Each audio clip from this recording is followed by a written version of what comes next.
Welcome to my cooking Maria blog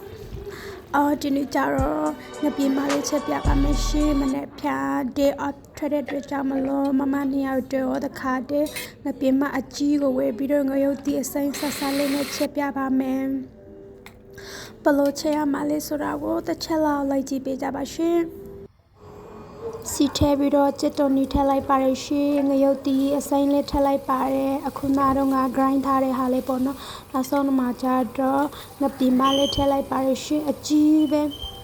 အိုးတဲလေးနဲ့ချက်တဲ့အတွက်ကြောင့်မလို့အကြီးနဲ့ပြန်ချက်လိုက်ပါတယ်ရှင်အဲ့ဒါမှငပြင်းမကမပြတ်ဘူးပေါ့နော်ဟောဖက်ဒီဖက်လာလို့ရှိရင်ပြတ်သွားလို့ရှိရင်တော်တော်လေးစားမကောင်းဘူးအဲ့ဒါအတွက်ကြောင့်မလို့ကျွန်မကတော့အကောင်လိုက်